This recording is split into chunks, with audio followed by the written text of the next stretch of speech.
ज्ञात्वा देवं मुच्यते सर्वपाशैः।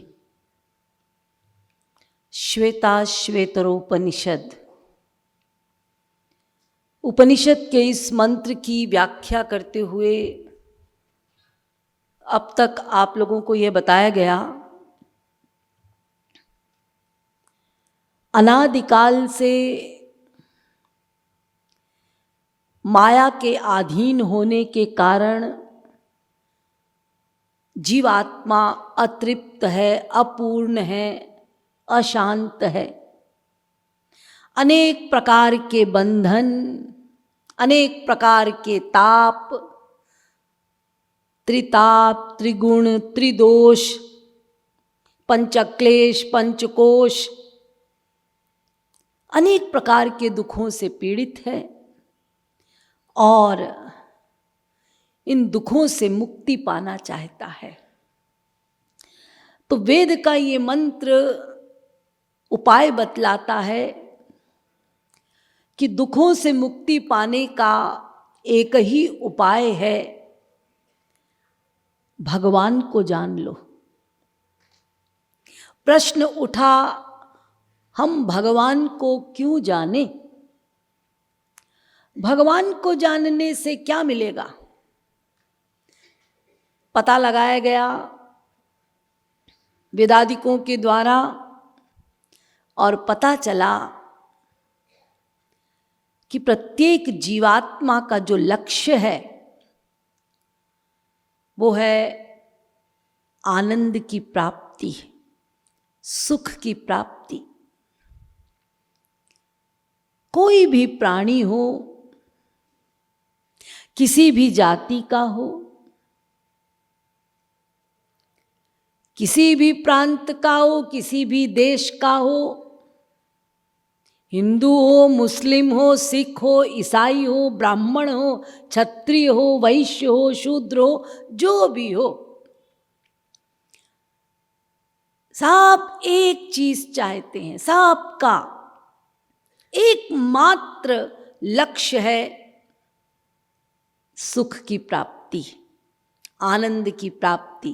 इसीलिए वेद व्यास जी श्रीमद् भागवत में कहते हैं, सुखाय कर्माणि करोति लोको न तैः सुखं वान्यदुपार मम वा विन्देत भूयस् तत एव दुःखं यदत्र युक्तं भगवान् वदेन्न। सर्वेषामपि भूतानां नृपस्वात्मैव वल्लभः इतरे पत्यवित्ताद्यास् तद्वल्लभतयैव हि। मनुष्य जो कुछ भी कर रहा है संसार में, सुखाय कर्माणि करोति लोको, सुख पाने के लिए कर रहा है। अरे मनुष्य ही नहीं, प्रत्येक प्राणी, उसका जो भी प्रयास है वो सुख हेतु ही है। क्यों? हम सुख ही पाना क्यों चाहते हैं, इसका भी उत्तर आप लोगों को बतलाया गया। मैं कौन हूं? मैं कौन हूं और मैं क्या चाहता हूं? 3 प्रश्न। मैं कौन हूं, मैं चाहता क्या हूं, मेरा कौन है? मैं कौन हूं? आत्मा।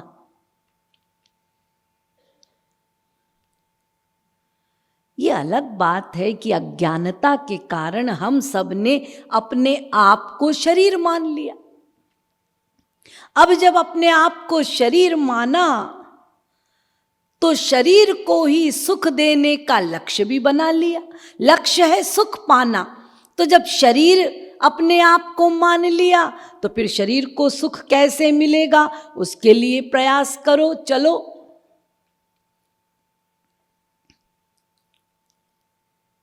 तो क्या किया? इस जगत में है तो जगत के भौतिक पदार्थों को एकत्रित किया कौन कौन से पदार्थ?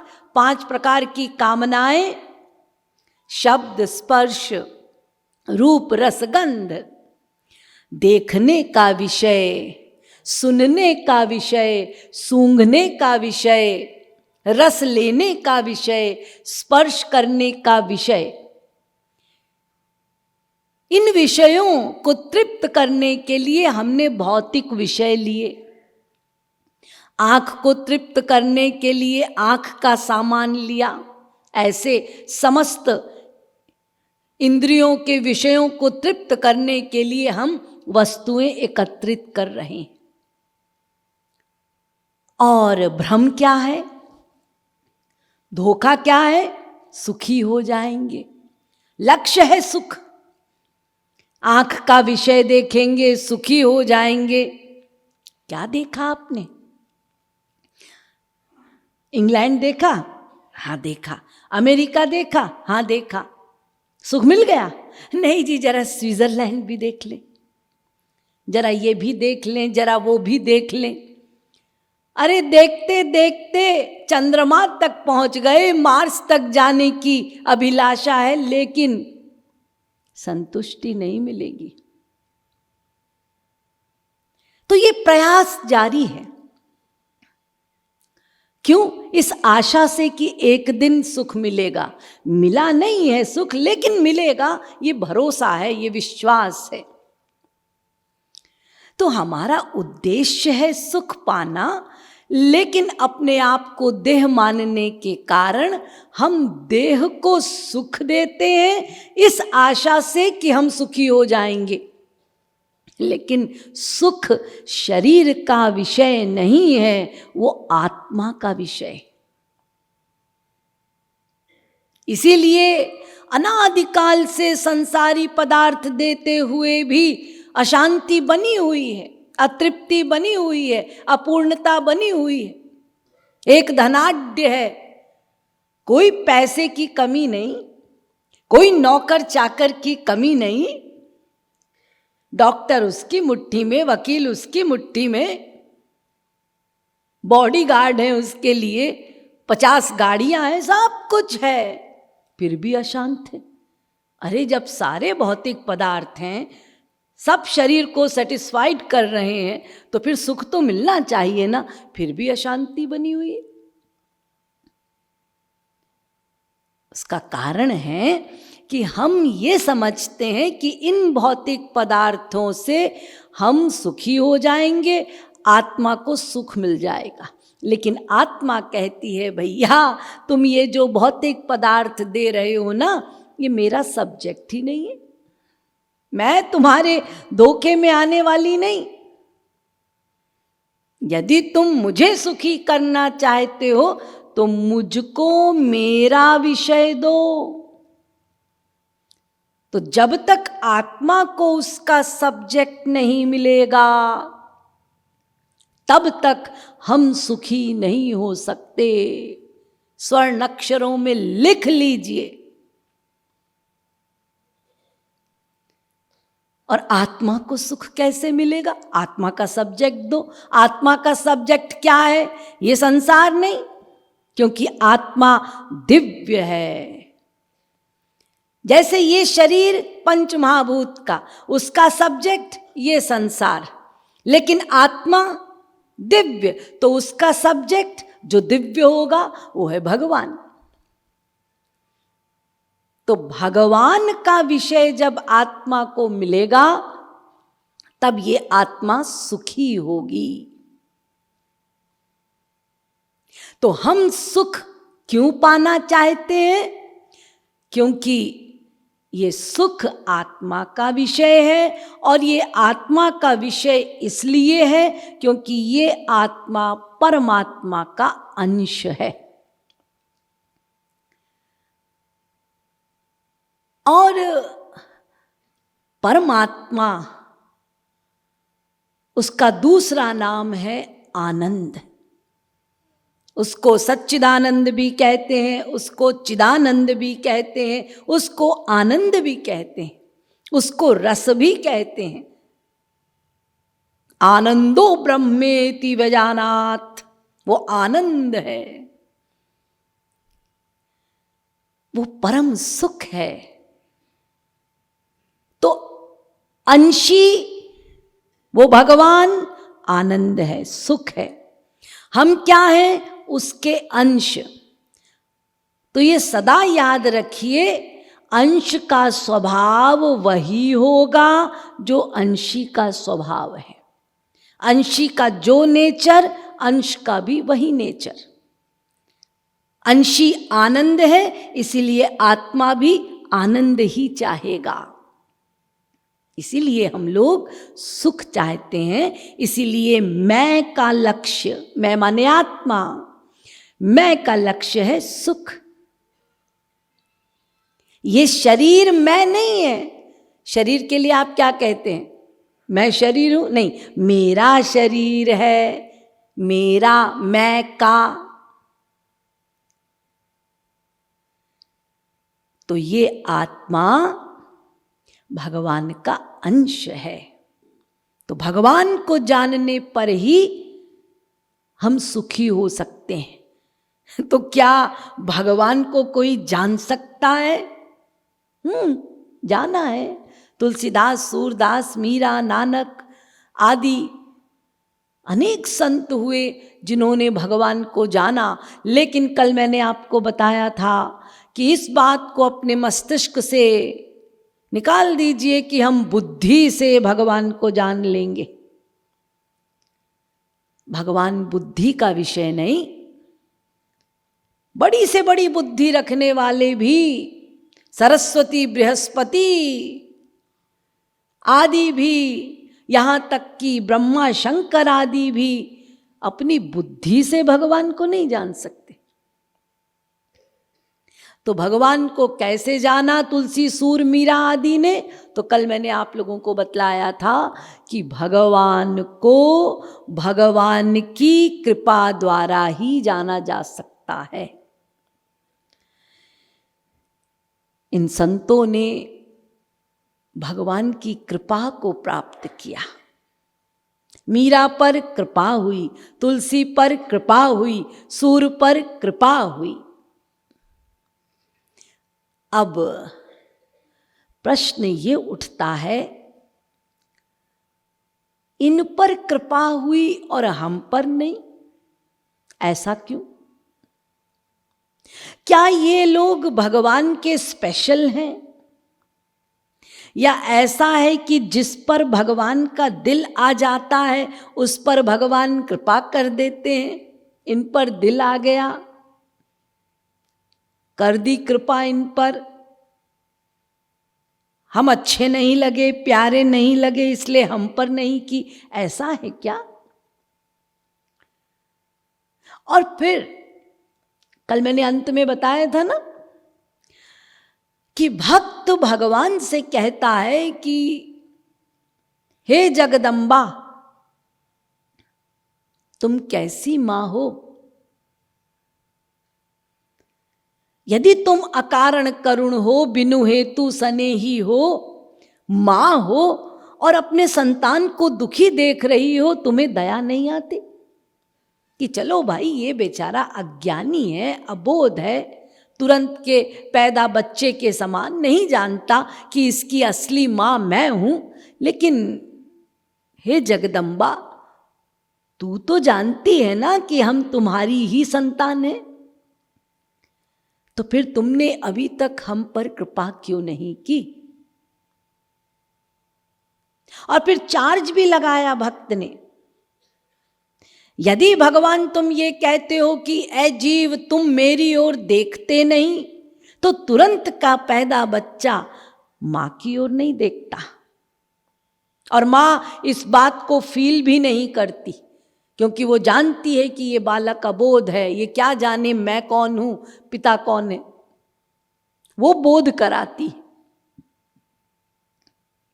तो फिर आपने हमें हे भगवान ये 5 प्रकार के खिलौने क्यों दे रखे हैं? शब्द, स्पर्श, रूप, रस, गंध के खिलौने, जिनमें उलझ कर हम अपनी मां आपको भूले बैठे। आप कृपा क्यों नहीं करते? अब भगवान ने सोचा कि ये तो चार्ज पे चार्ज लगाए जा रहा है जीव, अब कितनी देर तक हम चुप्पी साधे रहे, अब तो बोलना पड़ेगा। तो भगवान ने जीव से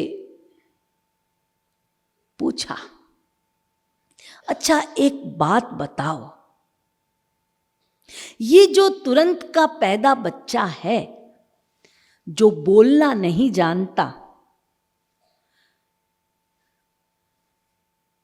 इसको भूख लगी,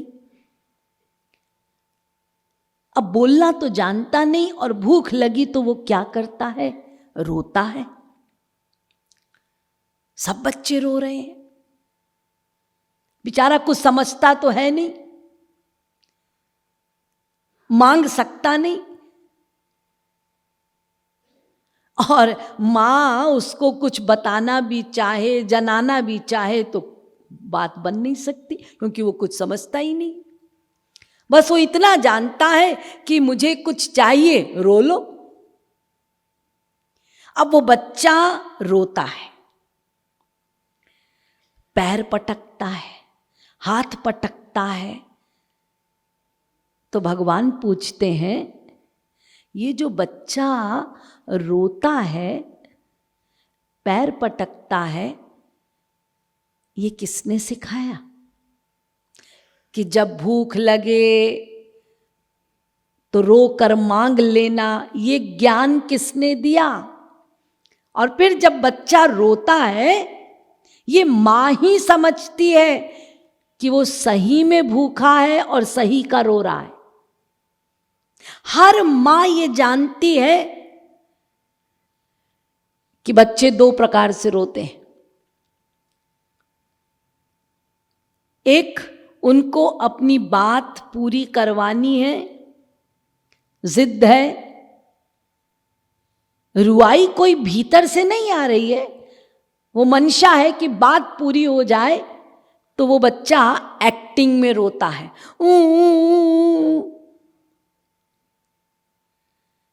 ये मां समझती है एक्टिंग में रो रहा है, इसको अपनी जिद पूरी करनी है। तो मां क्या करती है? वो अपना काम करती रहती है और समझ जाती है एक्टिंग का रोना है, तो काम करते हुए कहती है, चुप रह, आती नहीं। लेकिन जब उस बच्चे को वास्तव में भूख लगती है और वो भीतर से रुआई आती है, वो रोना मां समझती है, तो फिर मां सब काम छोड़कर भागती हुई आती है और बच्चे को गोद में लेकर दूध पिलाती। ऐसे ही भगवान कह रहे हैं, ऐ मेरी संतान, जब तुम मुझको एक्टिंग में पुकारते हो तो मैं सुनता हूं उस मां की तरह, लेकिन आता नहीं, कृपा नहीं करता, क्योंकि तुम्हारी पुकार 100% नहीं है, एक्टिंग है। लेकिन जब तुम मुझे फैक्ट में पुकारोगे, जब तुम्हारी पुकार 100% हो जाएगी, तुम तो एक्टिंग में हरे राम करते हो, भीतर से नहीं। लेकिन जब भीतर से पुकारोगे, फिर मुझे आने में कोई देर नहीं लगेगी, मैं तो वही हूं, कहीं आना जाना भी नहीं है मुझको। अरे वो माँ तो बेचारी दौड़ कर आती है, एक देशीय है, फिर हो सकता है ब्लड प्रेशर हाई हो जाए, दौड़ रही थी, गिर गई, या रास्ते में पत्थर आ गया, पैर अटक गया, गिर पड़ी, नहीं पहुंच पाई, हो सकता है। लेकिन मेरे आने में कोई डाउट नहीं, मैं तो तुरंत हाजिर हूं योगक्षेम वहन करने के लिए। लेकिन अपनी पुकार को तो सही करो। जैसे वो बच्चा रोया भीतर से, भगवान कहते हैं मैं ये भी नहीं कहता कि तुम श्याम श्याम पुकारो, राम राम पुकारो, अरे कुछ मत बोलो। बोलना कंपलसरी नहीं है, वरना गूंगों का क्या होता। कुछ मत बोलो। लेकिन जैसे उस बच्चे को भूख लगी, उसने रियलाइज किया कि जो 3 घंटे पहले मुझको मिला था वो दूध, वो फिर मिले, और वो रुआई, उसमें कोई बनावट नहीं, कोई छल नहीं, कोई कपट नहीं, बस रो पड़ा भीतर से। ऐसे ही जब तुम भीतर से मुझको पुकारोगे तो मैं प्रेम उड़ेलूंगा नहीं, उड़ेलने की भी जरूरत नहीं है मुझको। विष्णु पदे मध्व उत्साह, मेरे तो रोम रोम से प्रेमामृत टपकता रहता है, मुझे उड़ेलना भी नहीं पड़ेगा। लेकिन अपनी पुकार तो सही करो। क्यों नहीं सुनते? क्यों नहीं सुनते? आखिर तुमने पुकारा ना। संसार में भी तुमको जब अपने कामनाओं की पूर्ति करनी पड़ी तो उन कामनाओं की पूर्ति के लिए तुम गिड़गिड़ाए, हर एक के सामने गिड़गिड़ाए, रोए, मांगा, पैदा होते ही मांगा। भूख लगी, पैदा हुए, भूख लगी, रोना शुरू, कामनाएं शुरू हो गई, सब मांग रहे हैं। ये अलग बात है कि हम लोग बेवकूफों के समान बोलते रहते हैं, हम किसी के सामने सिर नहीं झुकाते, हमने आज तक किसी के सामने हाथ नहीं फैलाया। अरे छोड़ो जी, ये हम भिखमंगे लोग कहें कि हमने किसी के सामने हाथ नहीं फैलाया। कामनाओं के गुलाम हम लोग, जो क्षण क्षण हाथ फैला रहे हैं। हर कामना को पूरी करने के लिए हाथ फैलाना पड़ेगा।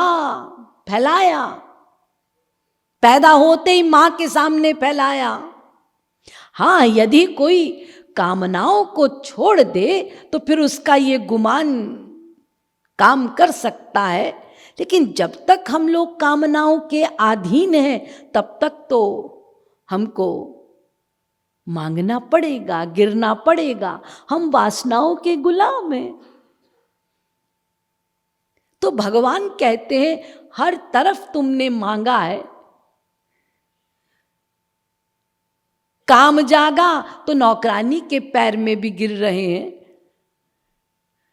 इतनी ऊंची पोस्ट है, जंगल में भटक गए, प्यास लगी तो एक भंगी से भी पानी मांग रहे हैं कि भैया पानी दे दो, मर जाऊंगा। तो काल कर्म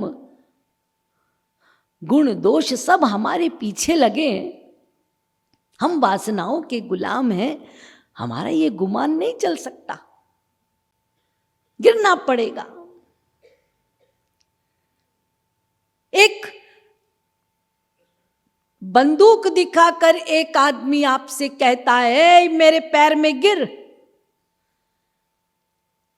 और आप उसका पैर पकड़ के कहते हैं भैया तुम बोलोगे मैं सारी रात तुम्हारे पैर में पड़ा रहूंगा, लेकिन मुझको मारना मत, मैं मरना नहीं चाहता। देखिए, एक छोटी सी लोहे की पिस्टल ने आपको झुका दिया, गिरा दिया। कहां गई आपकी शान? काल के गुलाम है, मरना नहीं चाहते। तो हर जगह हम झुक रहे हैं। तो भगवान कहते हैं सब जगह तुम झुकते हो, सब जगह मांग रहे हो, यहां अपनी मांग, अपनी पुकार सही क्यों नहीं करते? मेरे पास झुकने में तुमको लज्जा आती है। तो भगवान कहते हैं कि तुमने ये सोचा है कि मैं कृपा करने का कोई मूल्य लेता हूं।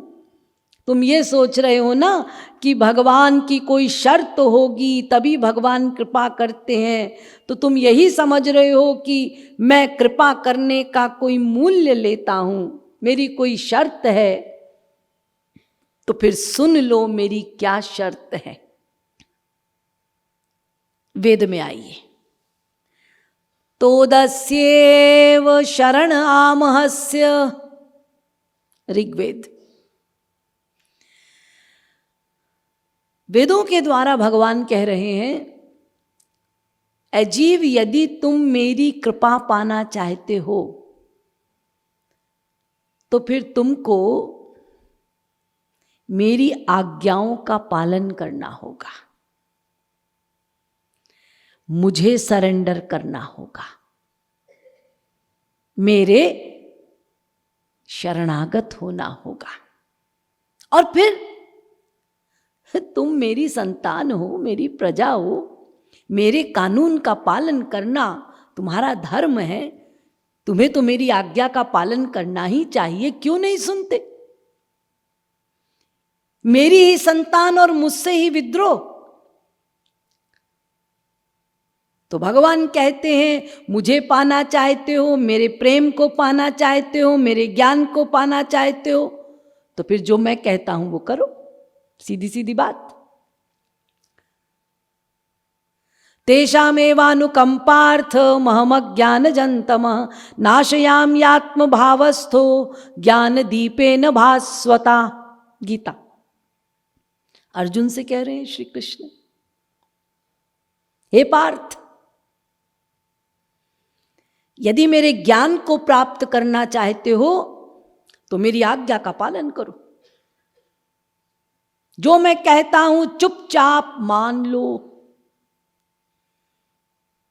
उद्धव से श्री कृष्ण कह रहे हैं, मामेकमेव शरणमात्मानं सर्वदेहिनां याहि सर्वात्म भावेन ययास्या ह्यकुतो भय। श्रीमद् भागवत। हे उद्धव, तू निर्द्वंद बनना चाहता है, पूर्ण काम परम निष्काम होना चाहता है, तो फिर मेरे धर्म का पालन कर। और मेरा धर्म कहता है, मेरी शरण में आ, मामेकमेव, मेरी ही शरण में आ, मामेकमेव शरण। और गीता तो शरणागति से भरी पड़ी। अनन्याश्चिन्तयन्तो माम ये जनाः पर्युपासते तेषां नित्याभियुक्तानां योगक्षेमं वहाम्यहम्। जो मेरी आज्ञा का पालन करता है, मेरी शरण में आता है, उसका योगक्षेम वहन मैं स्वयं करता हूँ, ये मेरी प्रतिज्ञा है। उसका ठेका मैं लेता हूँ, ये मेरे वचन है।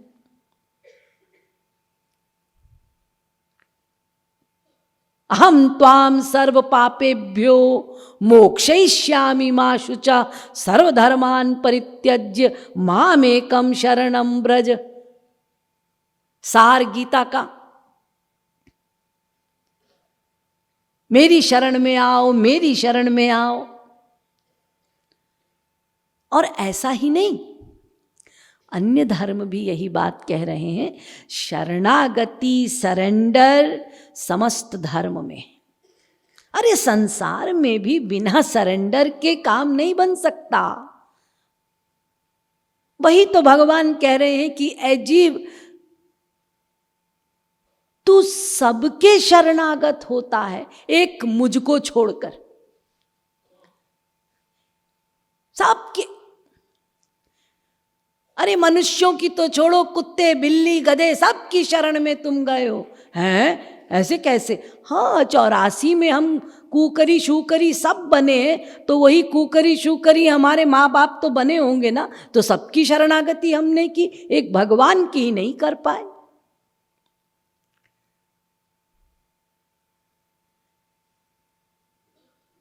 अन्य धर्म भी कहते हैं, महात्मा बुद्ध कहते हैं पाली भाषा में, बुद्धं शरणं गच्छामि, धम्मं शरणं गच्छामि, संघं शरणं गच्छामि, द्वितीयंपि बुद्धं शरणं गच्छामि, द्वितीयंपि धम्मं शरणं गच्छामि, द्वितीयंपि संघं शरणं गच्छामि, तृतीयंपि बुद्धं शरणं गच्छामि, तृतीयंपि संघं शरणं गच्छामि, तृतीयंपि धम्मं शरणं गच्छामि। बुद्ध की शरण में आओ, धर्म की शरण में आओ, संघ की शरण में आओ। जैन धर्म, शरणागत भविने हितवत्सल तुही कृपारस सिंधु नमो। हे कृपारस के सिंधु, हे शरणागत वत्सल, हम तुम्हारी शरण में हैं, कृपा कर दो।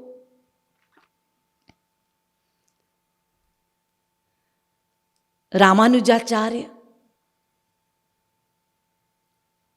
जगत गुरु, और क्या कहते हैं?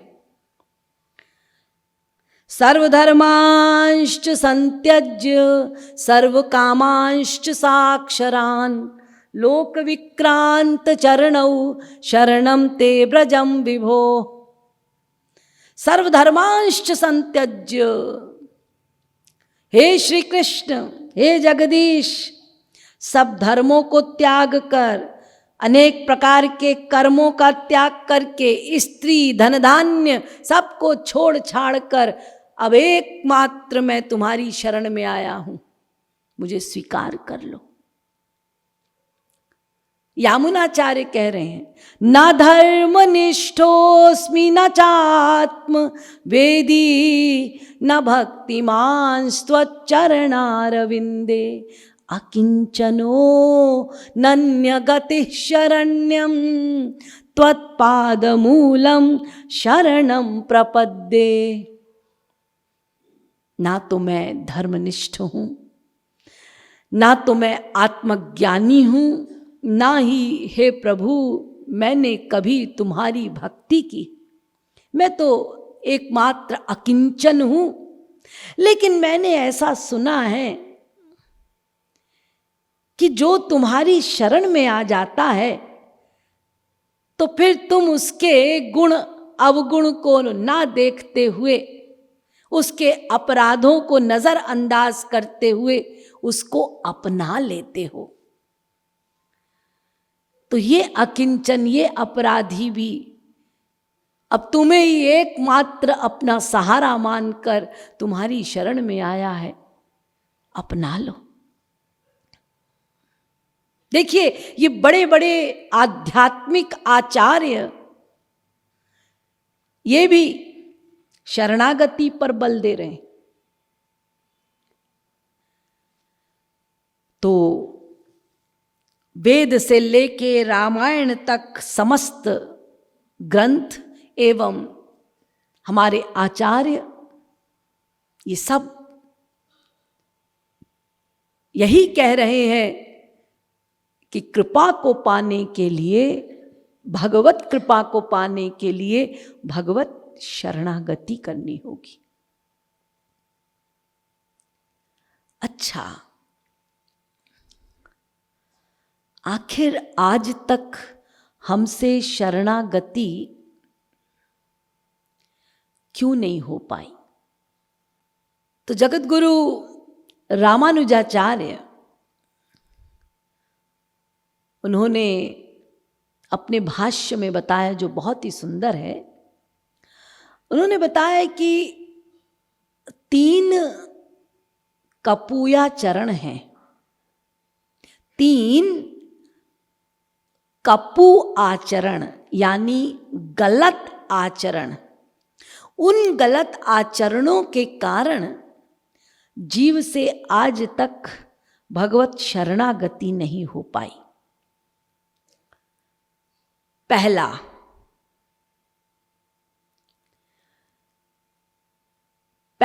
कपूया चरण है जिन्न भाव। दूसरा कपूया चरण है अनृत भाव। तीसरा कपूया चरण है माया भाव। इसको संक्षेप में समझते जाइए। जिन्न भाव माने इसका अर्थ होता है सरलता का अभाव।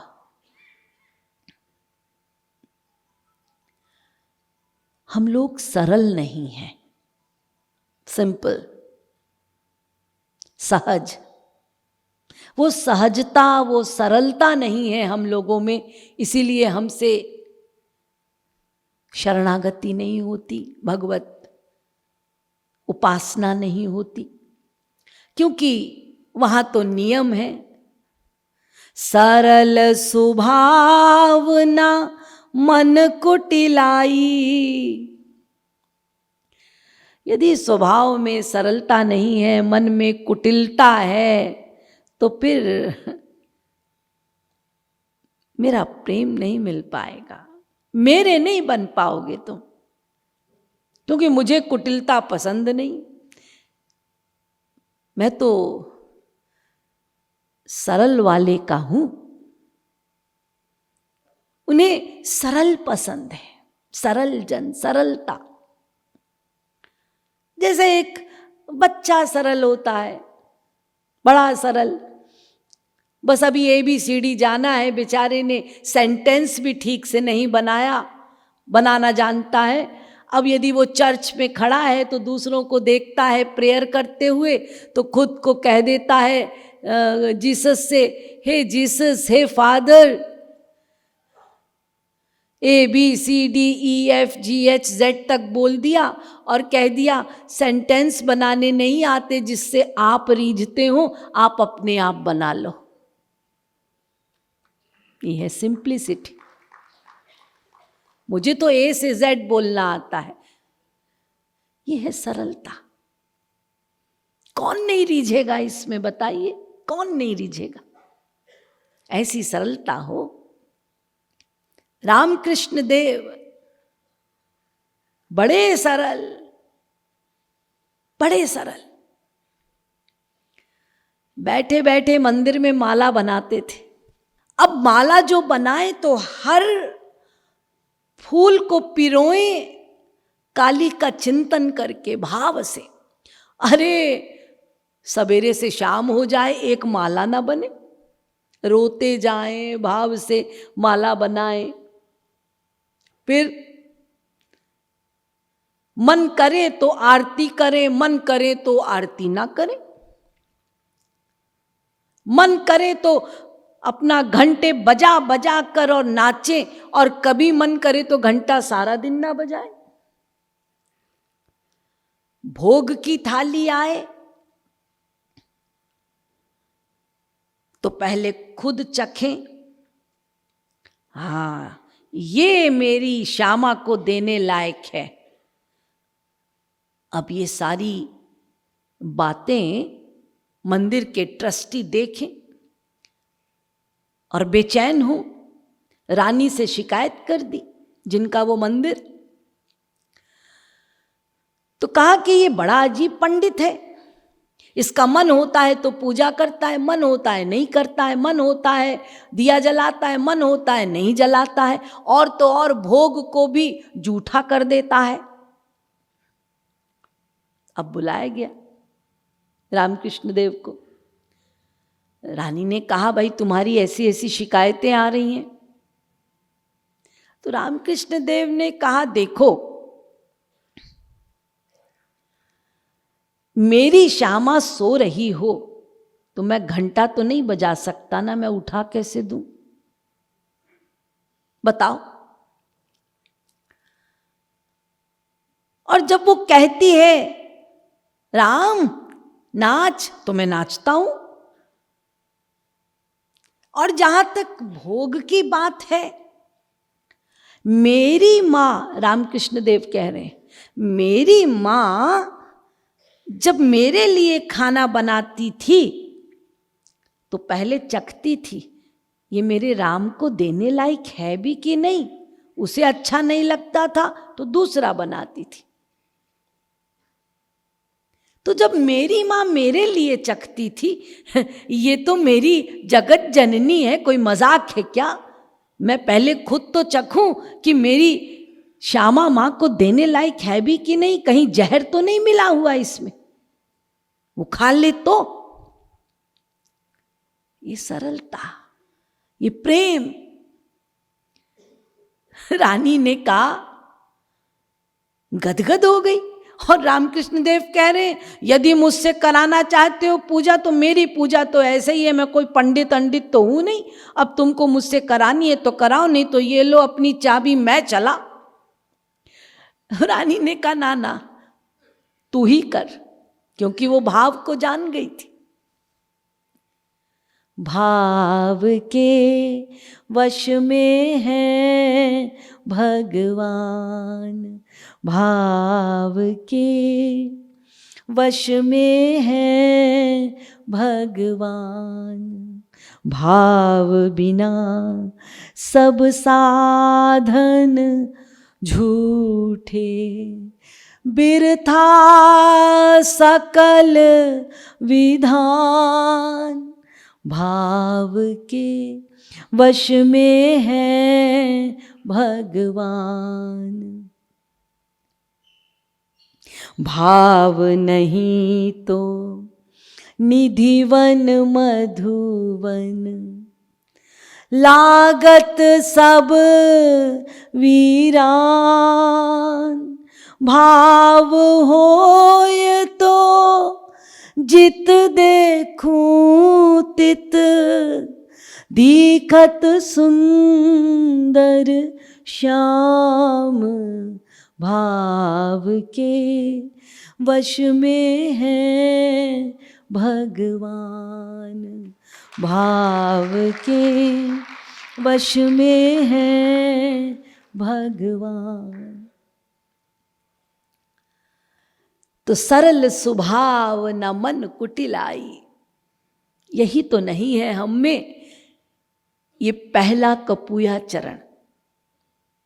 दूसरा कपूया चरण यानी दूसरा गलत आचरण, निर्मलता का अभाव।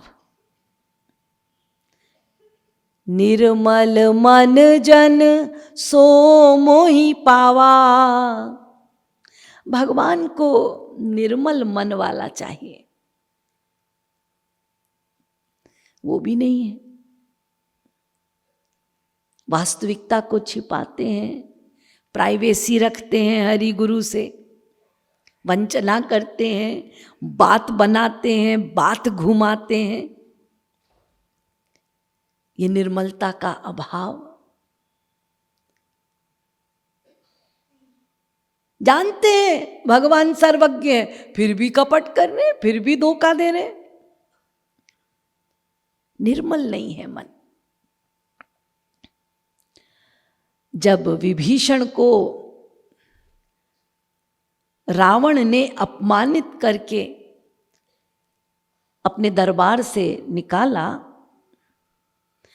तो विभीषण बड़े दुखी अपने कक्ष में थे और हनुमान पहुंचे उनके पास और उन्होंने समझाया विभीषण को। तो अचानक एक दिन सुग्रीव देखते हैं कि विभीषण आ गए, प्रभु राम के पास आकाश मार्ग से आ रहे थे। सुग्रीव ने देखा, दौड़ता दौड़ता गया प्रभु राम के पास और प्रभु राम से कहता है, भगवान भगवान वो रावण का भाई आ रहा है, हमारे दुश्मन का भाई। अब विभीषण बाहर द्वार पे रोक दिए गए। इधर सुग्रीव हैं, हनुमान हैं, प्रभु राम बैठे हैं और सुग्रीव आके राम से कहते हैं, भगवान वो रावण का भाई आया है। तो प्रभु राम ने सुग्रीव से पूछा, अच्छा सुग्रीव बताओ तो विभीषण कैसा है? तो सुग्रीव ने कहा, कैसा क्या है? अरे जब वो रावण का भाई है तो कैसा होगा आप सोचिए। तो प्रभु राम ने कहा, फिर क्या करना चाहिए? सुग्रीव ने कहा, मेरे हिसाब से तो बंदी बना लेना चाहिए। प्रभु राम कितने शील और सरल। पता है प्रभु राम ने क्या कहा? प्रभु राम ने कहा कि मुझे तो विभीषण सज्जन जान पड़ता है। और प्रभु राम हनुमान की ओर देखते हैं और हंसते हैं। क्यों हंस रहे हैं प्रभु राम? क्योंकि वो जानते हैं बुलाया इसी ने और कहता कुछ नहीं, चुपचाप खड़ा है। अब देखिए कि आपने किसी को अपने घर पे खाने के लिए बुला लिया, लेकिन घर में नहीं बताया कि ये अमुक मेहमान आने वाले हैं। अब वो मेहमान बेचारा आ गया और घर वाले चिड़चिड़ा रहे हैं, हमको पता ही नहीं था कहाँ से ये आ गए, और आप भी नहीं बोलते कि अरे भाई हमने ही बुलाया है। यही हाल है। तो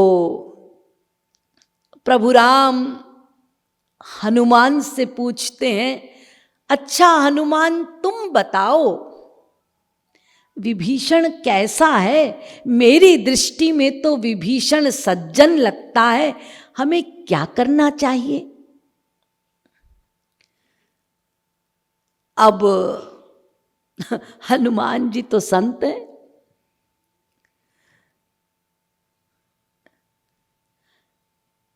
जवाब क्या दें, क्योंकि उनके लिए भी बड़ा दुरूह कार्य है, ये कठिन है। क्योंकि सुग्रीव वो भी टकटकी लगा के देख रहे हैं हनुमान की ओर, क्योंकि सुग्रीव का भी अधिकार है हनुमान पर, और प्रभु राम वो भी टकटकी लगा के देख रहे हैं, उनका भी अधिकार है, दोनों का अधिकार है। लेकिन अब हनुमान किसकी तरफदारी करें? सुग्रीव कहते हैं वो दुर्जन है, उसको बंदी बना लेना चाहिए, और प्रभु राम कहते हैं वो सज्जन है। अब किसके पक्ष की बात करें हनुमान? दोनों अपना अपना अधिकार रखते हैं। तो पता है हनुमान जी ने ऐसी बात की कि सुग्रीव भी प्रसन्न हो गए और प्रभु राम भी गदगद हो गए, क्योंकि हनुमान है, संत है, और हनुमान जी को पता ही है कि मैंने ही बुलाया है। तो हनुमान जी ने कहा प्रभु राम से कि भगवान, ये जो आप मुझसे पूछते हैं कि विभीषण कैसा है और उसके लिए क्या करना चाहिए, मुझे तो आपका ये प्रश्न कुछ अटपटा सा लगता है। मतलब, और उल्टा हनुमान प्रभु राम से प्रश्न करते हैं कि प्रभु एक बात बताइए, शरणागति या आपकी शरण में कोई आता है तो ये बताइए, शरणागति चिकित्सालय है या न्यायालय है? शरणागति यानी आपकी शरण में कोई आता है तो उसका न्याय होता है या उसकी चिकित्सा होती है? ये मुझे बता दीजिए। अब यदि शरणागति न्यायालय है तो फिर सीधी सीधी बात है कि वो विभीषण यदि दुर्जन है, उसके कर्म खराब हैं, तो यहां न्यायालय है, न्याय हो जाएगा, उसके कर्म के अनुसार उसको फल मिल जाएगा।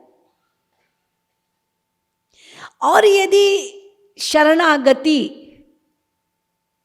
चिकित्सालय है, आपकी शरण में आना, कोई रोगी आएगा तो उसकी चिकित्सा होगी, यदि ऐसा है तो वो यदि दुर्जन भी होगा तो फिर आपकी शरण में आ ही गया है तो उसकी चिकित्सा तो हो ही जाएगी, सीधी सीधी बात। तो इसमें दिक्कत क्या है?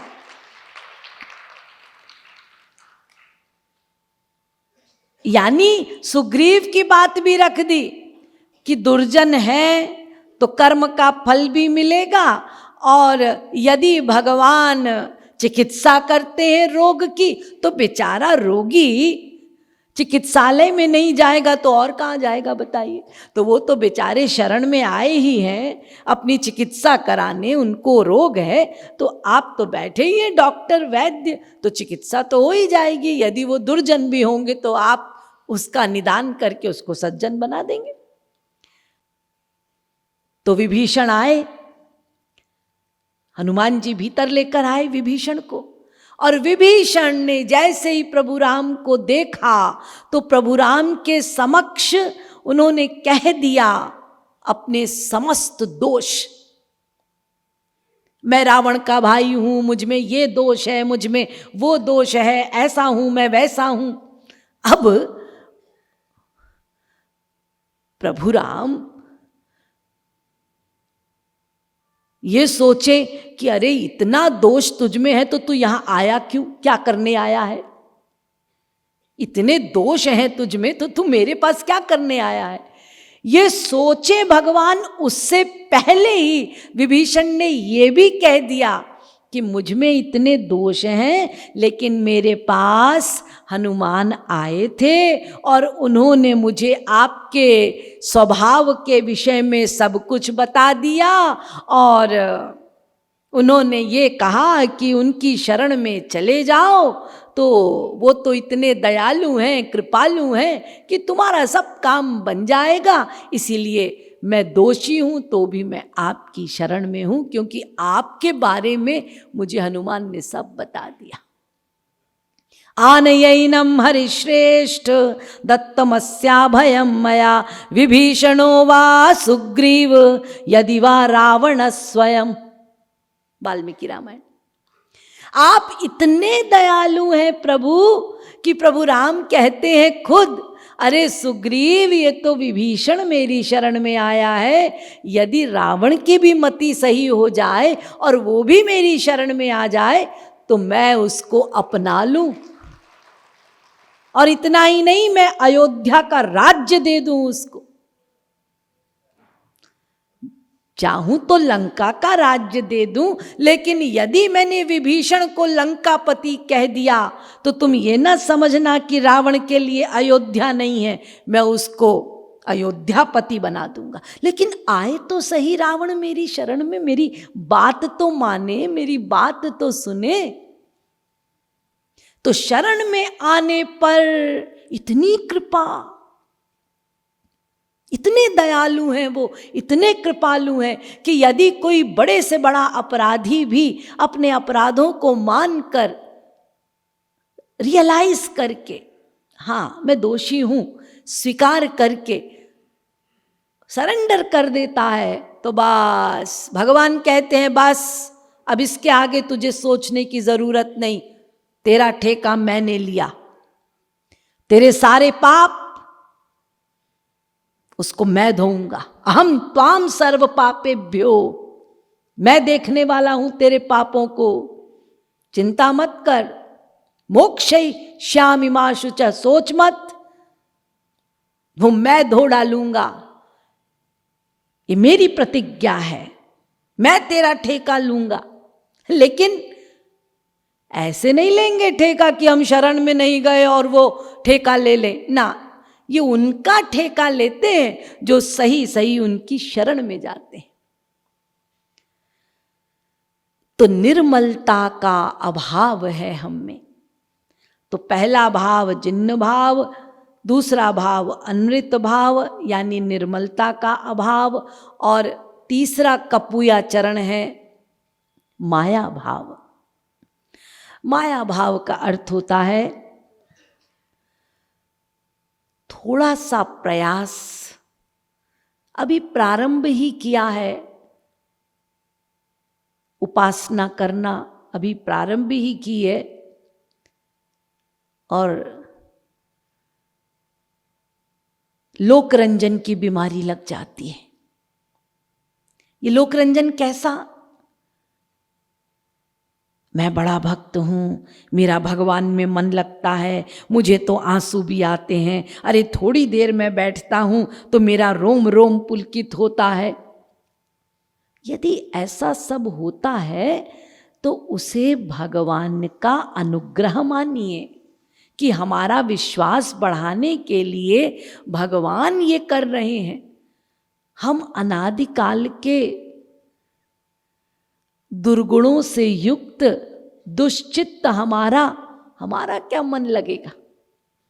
यदि ये भाव बनाए रहेंगे तो बचे रहेंगे, वरना वो सूक्ष्म रूप में वो राक्षस भीतर बैठा है अहंकार का।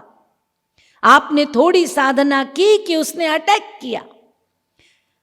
ये ऐसे अटैक करता है कि जीव को पता भी नहीं चलता और जीव का पतन हो जाता है। ये लोक रंजन की बीमारी, दिखावा, लोग जाने मैं इतना दान करता हूँ, लोग जाने मैं इतना भजन करता हूँ, लोग जाने मुझे इतना ज्ञान है, ये सब बीमारी है। इससे दूर रहना है, सावधान रहना है। जो कुछ भी हम करते हैं हमेशा दीन भाव बनाए रखिए कि ये तो उनकी दया है कि वो करा लेते हैं, वरना मैं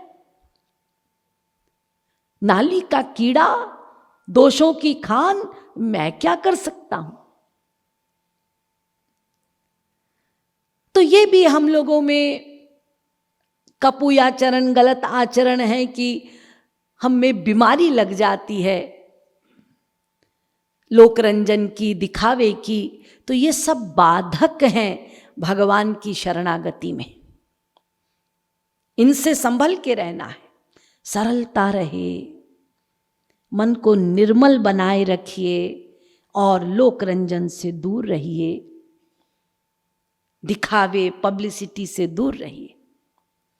इसी के साथ साथ जगतगुरु रामानुजाचार्य जी ने 4 तुष्टियां बतलाई। ये 4 तुष्टियां ऐसी हैं, इसको आप कह सकते हैं हम लोगों के द्वारा बनाए गए बहाने। इन बहानों के कारण भी आज तक हमसे भगवत शरणागति नहीं हो पाई। लगे हाथ समझते चलिए जल्दी जल्दी। पहली तुष्टि काल तुष्टि। ये जो हम लोग अक्सर कहा करते हैं, अच्छा आप भगवान की उपासना क्यों नहीं करते? अजी क्या बताएं जी, समय आएगा तो हो जाएगा। ये काल तुष्टि। भगवत तुष्टि, भगवान की उपासना, भगवत शरणागति क्यों नहीं बनती? अजी भगवान जब कराएंगे ना तब होगा। वाह, ये भगवत तुष्टि। किसी को पूछो, अच्छा जी आप सत्संग नहीं जाते, क्यों नहीं जाते? देवी जी अब क्या बताएं, भगवान की जब इच्छा होगी तो करेंगे। यानी अपना बोझा भगवान पे डाल दिया, कभी काल पे डाल दिया समय पर, कभी भगवान पर। तो काल तुष्टि, भगवत तुष्टि। तीसरी शरण वरण तुष्टि, अर्थात शाब्दिक शरणागति। शरणागति भीतर से नहीं है, शब्दों से शरणागति। यह है शाब्दिक शरणागति। केवल मुंह से कह दिया या लोग जान ले मैं उपासना करता हूं, लेकिन फैक्ट में नहीं। एक बार एक पादरी चर्च में पहुंचे, एक गांव में सत्य पर प्रवचन देने जा रहे थे। अब भारी भीड़, सारा गांव एकत्रित हो गया, क्योंकि पादरी की बड़ी चर्चा थी, बड़ी कीर्ति थी, बड़ा नाम था उनका। तो सब नाम वाम सुन के ढेर लोग आ गए और पादरी जो हैं वो खड़े हुए। आज उनको सत्य पर प्रवचन देना था। तो अपना लेक्चर शुरू करने से पहले पादरी ने सबसे पूछा, अच्छा यहाँ जितने लोग बैठे हैं मुझे ये बताओ, मैं एक प्रश्न पूछने जा रहा हूं, उस प्रश्न का उत्तर पहले दो, फिर मैं प्रवचन शुरू करूंगा। मुझे ये बताओ कि मैथ्यू के 36वें अध्याय को कितनों ने पढ़ा है? अब वहां जितने बैठे थे, एक को छोड़कर सबने हाथ उठा लिया।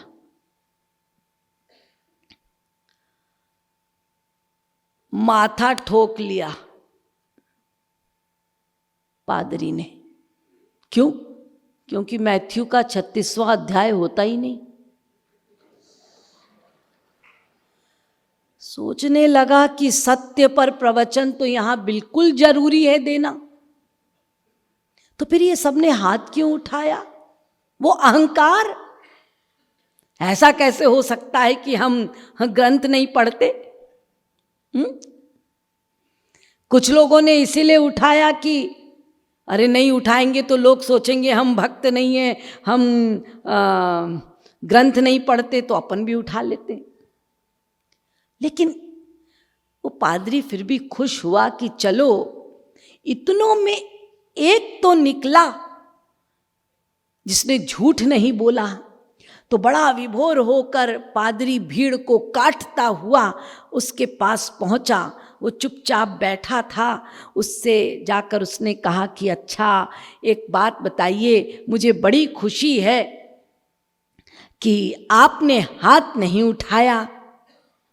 उसने कहा पादरी जी,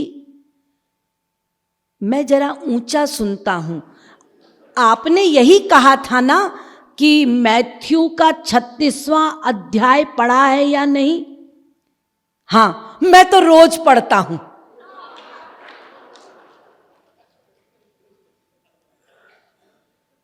इसको कहते हैं शरण वरण तुष्टि,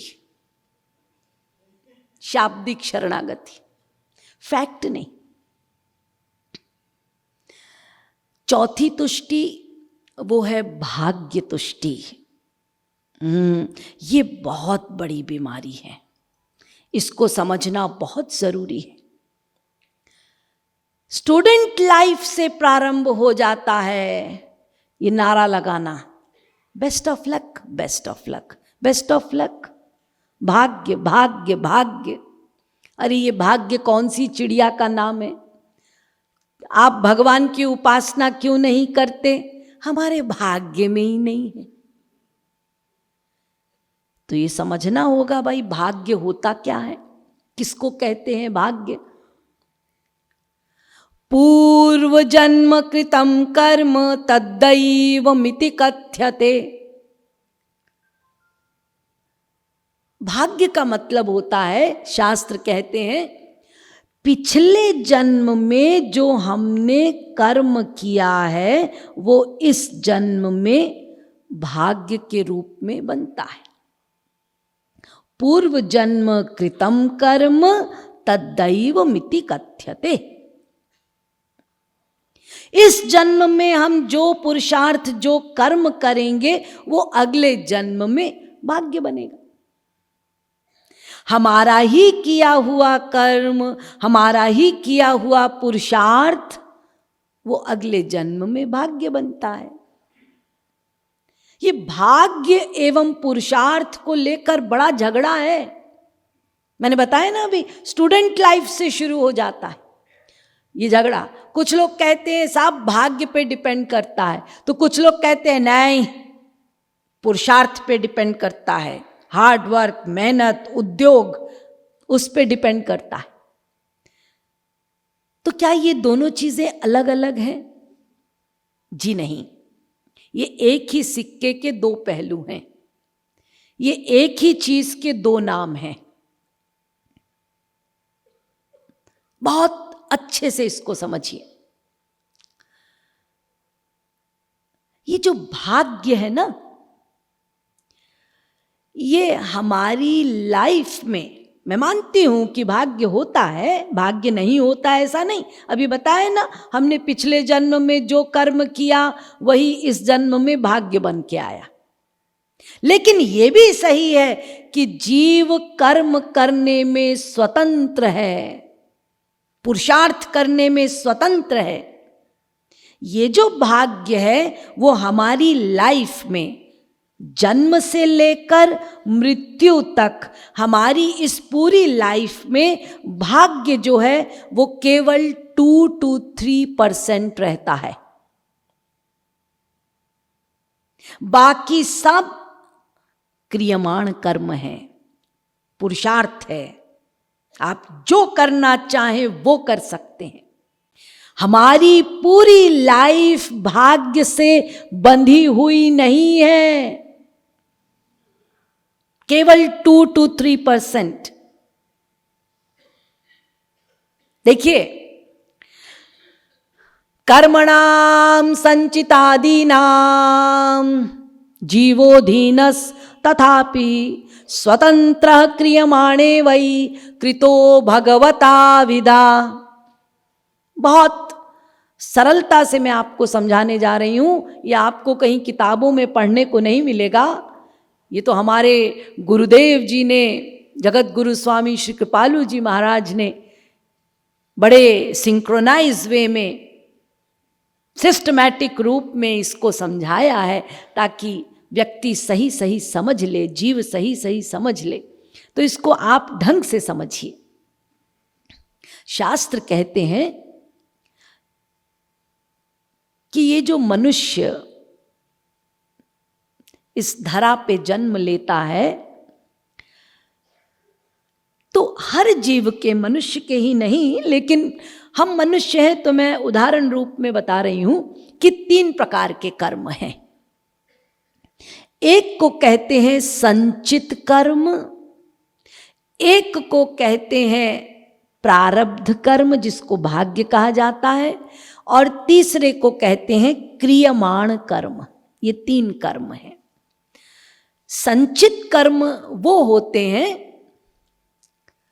जो हमारे अनंतानंत जन्मों के पाप एवं पुण्य कर्म हैं। हमारी जितनी लाइफ हुई है, जितनी लाइव्स हुई हैं हमारी, जितने जन्म हुए हैं हमारे, उसमें हमने जितना पाप जितना पुण्य किया है वो सब का रिकॉर्ड, वो पूरा कोश वो भगवान के पास है। उसको कहते हैं संचित कर्म। पूरी फाइल है प्रत्येक जीव की, मनुष्य की नहीं, केवल हर जीव की। ये मनुष्य तो शरीर है, तो ये रिकॉर्ड है भगवान के पास। अब भगवान क्या करते हैं, ये संचित कर्म में से एक टुकड़ा निकालते हैं और एक आत्मा को शरीर देते हैं, और इस टुकड़े को भी दे देते हैं, लो इसको भोगो।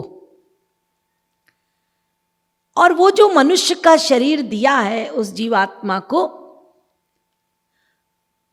वो मनुष्य शरीर में उसको कर्म की स्वतंत्रता भी दी है।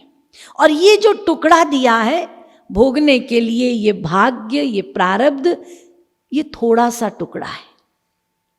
वो भगवान ने संचित कर्म में से निकाल लिया, उसको दे दिया, ये तुझको भोगना है, अवश्यमेव भोक्तव्यम, सबको भोगना है, चाहे वो हम मनुष्य हो चाहे महापुरुष हो।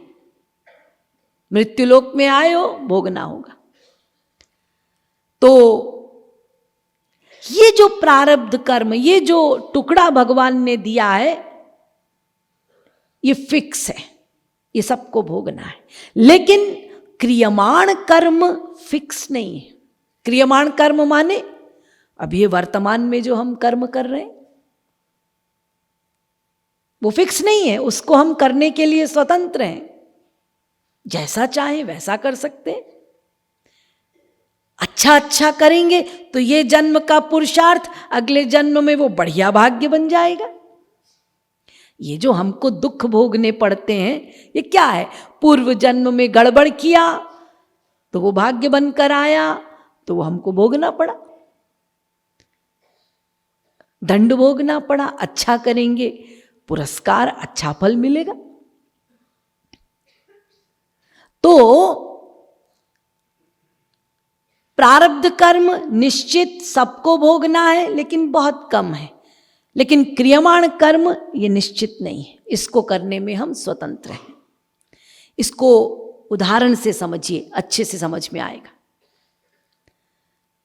यूं समझ लीजिए कि मान लीजिए आप अपने घर पे बैठे हैं,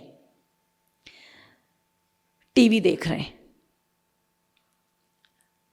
अच्छा सीरियल आ रहा है, बड़े विभोर होकर देख रहे हैं, लेकिन आधे में अचानक आपके मस्तिष्क में ये बात आई, उठो, शर्ट पहनो, चौरस्ते पर चलो।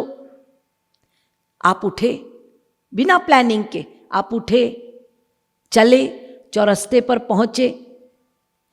मन में आया पान खाना चाहिए। अब पान ठेले पर पहुंचे नहीं है, अभी चौरस्ते तक ही पहुंचे हैं कि वहां पर आपको एक बैग मिला। अब ये जो बैग मिला है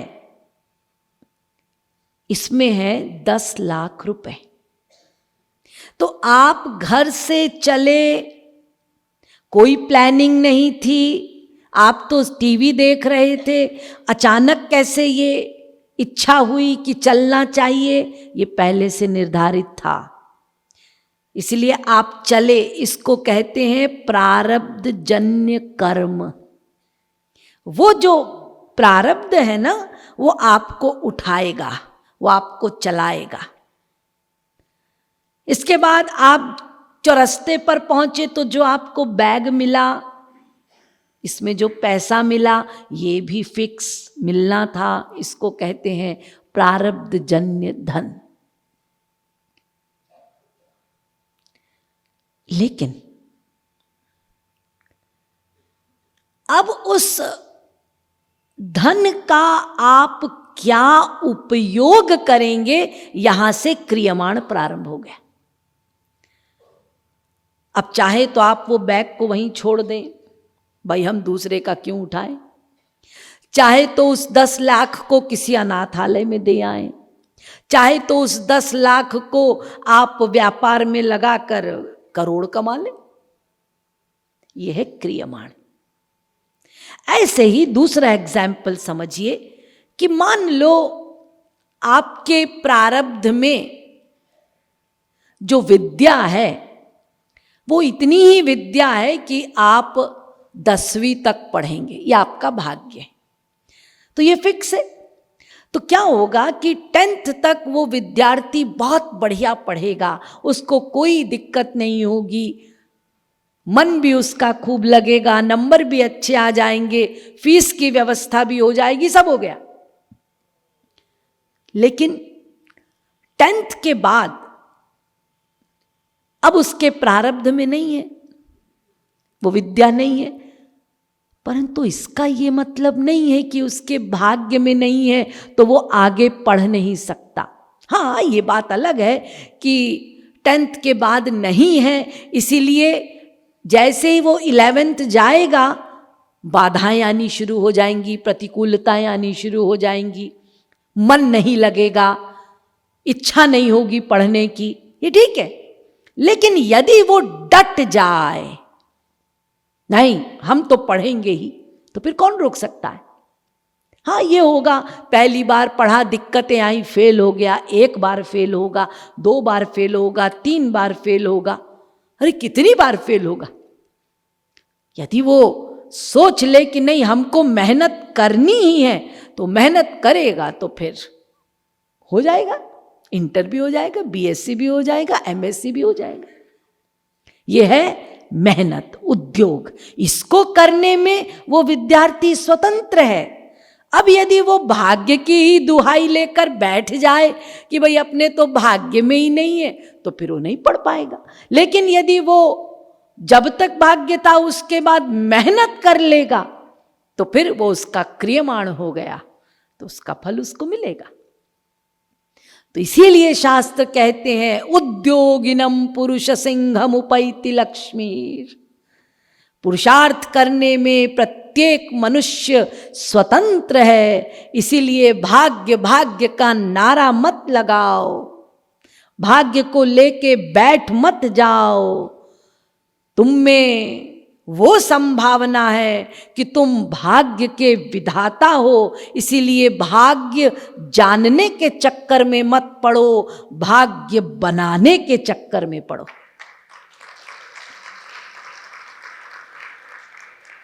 तो इस प्रकार से ये है भाग्य तुष्टि। ये भी बहाना है, हम मेहनत करके इसी जन्म में भगवदीय ज्ञान प्राप्त कर सकते हैं, भगवत प्रेम प्राप्त कर सकते हैं। तो इस प्रकार से जगत गुरु रामानुजाचार्य जी ने बताया कि ये तुष्टियाँ, ये कपूया चरण जीव को शरणागति करने नहीं देते। वही श्री कृष्ण जी गीता में बतला रहे हैं शरणागति के बाधक तत्व। न माम दुष्कृतिनो मूढ़ा प्रपद्यन्ते नराधमाः मायया परितज्ञानाः आसुरं भावमाश्रिताः। कुछ लोग ऐसे हैं जो मेरी शरणागति नहीं कर सकते, भगवान गीता में कह रहे हैं। पहले प्रकार के हैं मूढ़। मूढ़ माने ऐसे लोग जिन बेचारों को कुसंस्कारवश ऐसा वातावरण ही नहीं मिला जहां भगवत चर्चा होती हो, भगवान नाम लिया जाता हो।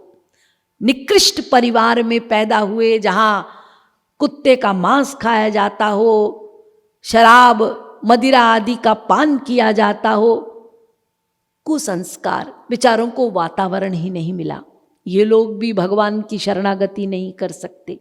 या ऐसे परिवार में पैदा हुए जहां पेट को भरने के लिए रोज चिंता करनी पड़ती है, मेहनत करो और रोटी कमाओ, रोज की रोटी खाओ, ऐसे लोग भी क्या भगवान का नाम लेंगे? उनको वातावरण ही नहीं मिला, ये भगवान का नाम नहीं ले सकते। या फिर इतने धनाढ्य, इतना पैसा कि उसी में उलझे हुए हैं कि वातावरण ही नहीं है, क्या भगवान का नाम लेंगे बेचारे? हाँ, दुनिया को दिखाने के लिए वो माया भाव, लोक रंजन, मंदिर वंदिर बना देंगे, धर्मशालाएं बना देंगे, लेकिन कभी मंदिर में प्रणाम करने भी नहीं आएंगे। आंसू बहाने की तो छोड़ दीजिए, समय ही नहीं है। हाँ, बस दुनिया जाने कि हम मंदिर भी बनवा लेते हैं, धर्मशालाएं भी बनवा लेते हैं। तो ऐसे लोग भी भगवान की शरणागति नहीं कर सकते। बस ये दुनिया को दिखाने के लिए है कि दुनिया समझे हम आस्तिक हैं, हम भी भगवान को मानते हैं।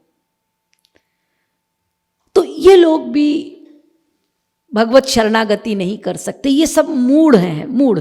इनका काम है संसार में आए, खूब पैसा कमाओ, बीवी बच्चों का पेट पालो, कुछ बैंक बैलेंस रखो, कुछ अपने ऊपर खर्च करो, उड़ाओ, घूमो, और फिर उसके बाद मर जाओ। मरने के बाद, हाँ, मरने के बाद क्या है? जैसा किया है उस अनुसार फल तो भोगना पड़ेगा। कुत्ता बिल्ली गधा बनो। तो ये है मूढ़। इनके लिए श्री कृष्ण क्या कह रहे हैं?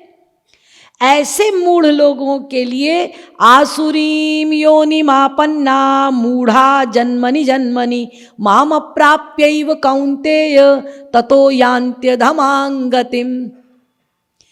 ये जो मूढ़ हैं, जो भगवन नाम नहीं लेते, भगवत शरणागति नहीं करते, मेरी उपासना नहीं करते, ऐसे मूढ़ को मैं आसुरी योनि में डाल देता हूं। नरक की यातनाएं झेलनी पड़ती हैं।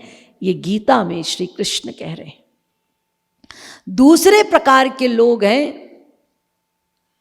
पहले नमाम दुष्कृतिनो मूढ़ा, ये दुष्कृत करते हैं ये मूढ़। दूसरे हैं नराधम। नराधम वो हैं जो संस्कारी हैं, अच्छे परिवार में जन्म लिया, जहां बचपन से भगवान का नाम लिया जाता है, अच्छे संस्कार हैं, वातावरण मिला है भगवान का, संतों का सत्संग भी। लेकिन फिर बाद में क्या हुआ, जैसे जैसे बड़े हुए, मक्कारियां बढ़ी, 420 बढ़ी, दाव पेच सब हुआ, और धीरे धीरे फिर लापरवाही हो गई। फिर जानते हैं हमारे जीवन में हमारा भगवान से संबंध है, मैं आत्मा हूं, आत्मा का संबंध परमात्मा से है, ये सब ज्ञान है, लेकिन लापरवाही के कारण बेहोश हैं, प्रयास ही नहीं करते, बैठे हैं। अरे क्या इतनी जल्दी है, कौन आज मरे जा रहे हैं क्या, क्या मिल जाएगा इतनी जल्दी भक्ति करने से, अरे कर लेंगे बाबा। ये लापरवाही, ये केयरलेसनेस चल रही है, उधार कर रहे हैं, ये नराधम। तीसरे प्रकार के लोग माया परितज्ञान। कुछ लोग जगत में ऐसे हैं जो तर्क वितर्क कुतर्क अतितर्क करते हैं। ये भगवान ने ऐसा क्यों किया, ये भगवान राम ने सीता जी का परित्याग क्यों किया, श्री कृष्ण जी की 16,108 रानियां क्यों थी। हाँ मिलेंगे तो पूछ लेना, बताइए। अरे जब बुद्धि तुम्हारी वहां तक पहुंच नहीं सकती, तुम सीमित बुद्धि के हो, उनके समस्त कार्य अलौकिक हैं, क्यों अपनी लौकिक बुद्धि लगा रहे हो, जो करना है वो तो करते नहीं। ये क्यों नहीं अपने आप से पूछते कि मेरा मन भगवान में क्यों नहीं लगता, भगवान ने ऐसा क्यों किया। बड़े आए तो तर्क वितर्क कुतर्क अतितर्क किंतु परंतु चूंकि लेकिन मगर जितने क्वेश्चन मार्क हैं सब लगा देते हैं भगवान के कार्यों में, जिसको आप कह सकते हैं शास्त्रीय भाषा में संशय। यानी ये अपने जीवन में संशय लेके चलते हैं, और संशयात्मा विनश्यति। जो अपने जीवन में संशय लेकर चल रहा है उसका समाधान नहीं हो सकता। हाँ जिज्ञासु आप हैं, कोई बात आपको शास्त्रों की भगवान की समझ नहीं आती, उनके जन हैं, वो आपको समझाएंगे। यदि आप जिज्ञासु भाव से पूछेंगे कि हम समाधान चाहते हैं, जरा बता दो, तो हो जाएगा समाधान। लेकिन आप लेकर बैठे हैं, मैं जाकर उनसे प्रश्न करूंगा, देखता हूं मेरे प्रश्न का उत्तर दे पाते हैं या नहीं। ये जो बीमारी आप पाले हैं ना, मैं जितने संत आते हैं ना यही क्वेश्चन लेकर जाता हूं, आज तक किसी ने मेरे इस प्रश्न का उत्तर नहीं दिया। हाँ कोई दे भी नहीं पाएगा, क्योंकि आप उत्तर लेना चाहेंगे तब ना। आप तो चाहते हैं कि मेरा ये प्रश्न ही बना रहे। तो ऐसे संशय करने वाले भी भगवान की शरणागति नहीं कर सकते। और चौथे प्रकार के हैं असुर भाव। ऐसे तामसी लोग, ऐसे असुर भाव युक्त लोग, जिन्हें भगवान के नाम से ही घृणा है, जो चाहते ही नहीं कि कहीं सत्संग हो, कहीं भगवान नाम हो,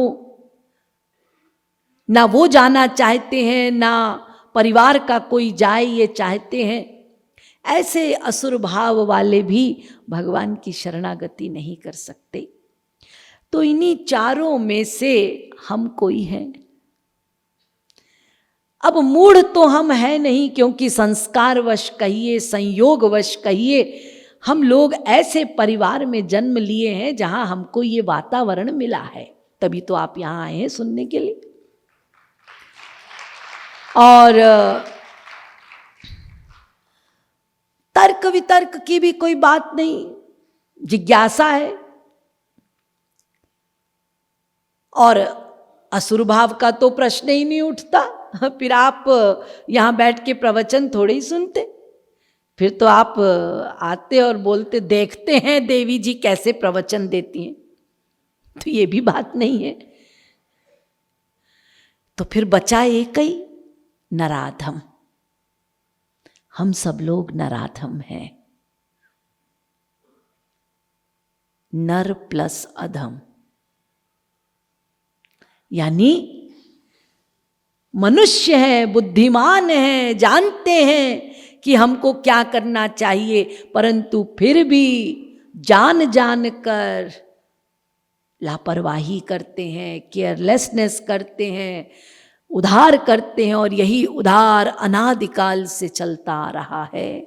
और यदि यही उधार करते रहे, संतों की आज्ञाओं का पालन नहीं किया, शास्त्रों की आज्ञा का पालन नहीं किया, तो फिर ऐसे ही दुखी पैदा हुए, रोते हुए सारा जीवन रोते रहे और रोते रोते मर जाएंगे। उसके बाद पुनरपि जननम पुनरपि मरणम पुनरपि जननी जठरे शयनम इह संसारे खलु दुस्तारे कृपया पारे पाहि मुरारे। भज गोविंदम भज गोविंदम गोविंदम भज मूढ़ मते। ए मूढ़ मते जीव, शंकराचार्य जी कह रहे हैं, ए जीव ये मूढ़ता ना कर, ये लापरवाही ना कर, गोविंद का भजन कर। नहीं तो क्या होगा, मरा फिर मां के पेट में उल्टा टंगा, फिर वो गर्त, एक ओर विष्ठा, दूसरी ओर अग्नि, बीच में तू त्राही त्राही कर रहा है। फिर मां विकृत भोजन खाती है तो क्या होता है, वो कीड़े उस बच्चे को काटते हैं। बच्चे की दशा क्या है, सिर नीचे पैर ऊपर, वो भी सिकुड़ा हुआ। और जब वो कीड़े काटते हैं तो बेचारा वो बच्चा खुजली तक नहीं कर सकता। ऐसी स्थिति उसकी, ऐसा घोर नरक, रोता है वो, त्राही त्राही करता है। तब भगवान से मदद मांगता है गर्भ में, मेरी रक्षा करो, मुझे बचाओ, मैं असमर्थ हूं। तब भगवान कहते हैं ठीक है, तू मेरा बेटा है, मेरी संतान है, और तेरी इस दुर्दशा को देखकर मुझे दया आती है। लेकिन वायदा कर, जो मैंने अब की बार तुझे बाहर किया तो तू बाहर निकलकर अपने इस मनुष्य जन्म को सफल करेगा। तेरे कर्म ऐसे हों जिससे तू सदा सदा के लिए कृतार्थ हो जाए और अपने असली घर पहुंच जाए, सदा सदा के लिए माला माल हो जाए। तेरी इस कंडीशन को देखकर मुझे क्रंदन आता है, रोना आता है। ये भगवान ने उस बालक से कहा, उसकी रक्षा की, उसको प्रकट किया। और जानते हैं हम सब ने वायदे किए भगवान से, गर्भ में किए थे वादे गोविंद राधे, भक्ति ही करूंगा किंतु भूल गए वादे। जगत गुरु कृपालु जी महाराज कह रहे हैं अपने राधे गोविंद गीत में, हम सब ने गर्भ में जब वो कष्ट झेला, कोई नहीं था सहारा, तब एकमात्र उसी को आवाज लगाई कि मेरी रक्षा करो। और भगवान ने जब शर्त रखी तो हमने वायदा किया कि हम बाहर निकलकर अपने मानव देह को सफल बनाएंगे। लेकिन जैसे ही बाहर आए क्या हुआ? सारे वायदे भूल गए और मेरी मम्मी, मेरे पापा, मेरा बैंक बैलेंस, मेरी प्रॉपर्टी, मैं प्रारंभ हो गए। मैं मेरा। ना मैं को जानते हैं ना मेरे को। मैं आत्मा हूं और मेरा आत्मा का जो है वो सब भूल गए। तो इस प्रकार से हमारी ये दशा है, हम नराधम हैं, जान जान के लापरवाही कर रहे हैं, इसलिए आज तक हमसे भगवत शरणागति नहीं हो पाई। तो इसी विषय को आगे लेते हुए कल फिर शरणागति विषय पर चर्चा होगी। बोलिए वृंदावन बिहारी लाल की जय, श्रीमद् सद्गुरु सरकार की जय।